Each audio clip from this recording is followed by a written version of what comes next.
Masih. Kalau ingin mendapat rahmat, jawab salam Eva dengan semangat. Assalamualaikum warahmatullahi wabarakatuh. Waalaikumsalam warahmatullahi wabarakatuh. Alhamdulillahilladzi ja'ala Indonesia daulah mustaqillah bi anwa'il adatil mukhtalifat. Asyhadu an la ilaha illallah wa asyhadu anna Muhammadar Rasulullah wahdahu la syarikalah.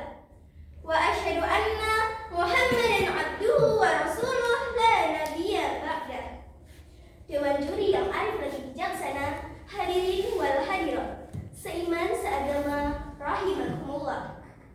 Pertama-tama dan yang paling utama, marilah kita panjatkan puji syukur pada Zat yang telah menciptakan dualisme dunia, yang mana ia tidak akan pernah ada satu jika tidak ada dua, sehingga terciptalah langit dan bumi, bulan dan bintang, hingga sempurnalah kehidupan di alam semesta ini. Kedua kalinya, sholawat serta salam semoga senantiasa mengalir deras kepada Rasul pemimpin umat yang menyingkirkan kriminal dan maksiat, yang mengorbit cahaya selamat, yang mampu memberi syafaat kepada umat besok di hari kiamat. Beliau adalah Nabi Agung Rasulullah Muhammad Sallallahu Alaihi Wasallam. Hadirin yang berbahagia, Indonesia merupakan negara kesatuan yang penuh dengan keberagaman, terdiri dari keberagaman suku, budaya, dan agama. Sementara, jika tidak dijaga dan dikelola dengan baik, akan menjadi sumber potensi konflik. Munculnya fanatisme buta, persaingan yang tidak sehat, pertikaian, perselisihan, bahkan bentrokan yang mampu meruntuhkan falsafah negara Bhinneka Tunggal Ika. Pertanyaannya, saudaraku, apakah kita rela bangsa yang besar ini, bangsa yang dibangun dengan susah payah ini, cucuran keringat, linangan air mata, bahkan genangan darah para syuhada harus roboh karena kepentingan pribadi atau golongan? Jawabannya tentu tidak, saudaraku. Oleh karena itu, izinkanlah saya membawakan sebuah pidato yang berjudul Moderasi Beragama sebagai Alat Pemersatu Bangsa.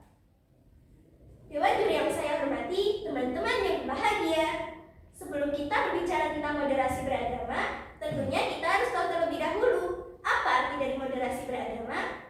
Moderasi beragama adalah cara kita memandang, bersikap, ataupun berperilaku melalui jalan tengah dalam beragama, supaya kita tidak ekstrim dalam menjalankannya. Lalu bagaimana caranya agar kita dapat mencapai moderasi beragama tadi? Jawabannya ada dua, saudaraku, yaitu yang pertama, kita harus menjadi umat yang wasatiyah, yaitu umat yang berada di tengah-tengah, umat yang moderat dan tidak berlebihan. Dalam Quran surat Al-Baqarah ayat 143 menjelaskan, A'udzubillahi minasyaitonirrajim, Bismillahirrahmanirrahim. Wa kadzalika ja'alnakum ummatan wasatan litakunu syuhada 'alan nasi wa yakuna ar-rasulu 'alaikum syahida. Shadaqallahul azim.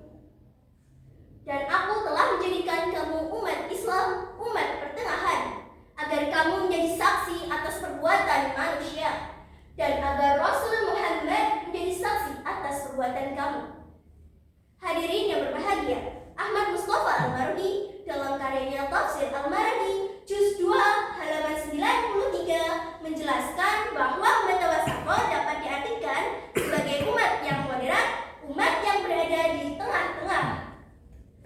Kita bisa menerima keberadaan non-muslim, kita bisa bekerjasama sebagai khalifah di bumi dengan non-muslim, tidak berlebihan, tidak ekstrim ke kiri atau radikal, tidak pula ekstrim ke kanan atau liberal dalam menjalankan ajaran agama.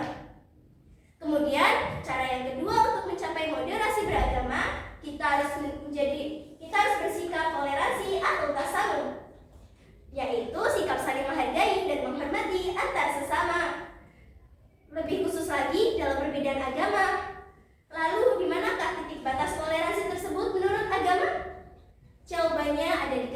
Quran surat Al-Kafirun ayat 4 sampai 6. A'udzubillahi minasyaitonirrajim. Bismillahirrahmanirrahim. Wala ana 'abidum ma 'abadtum wala antum 'abiduna ma a'bud.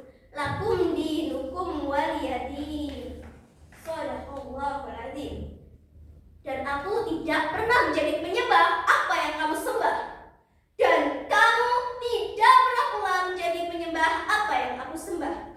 Untukmu agamamu dan untukku agamaku. Toleransi itu saling menghargai dan menghormati antar sesama. Tapi bukan masalah akidah dan keyakinan. Ini prinsip toleransi dalam Islam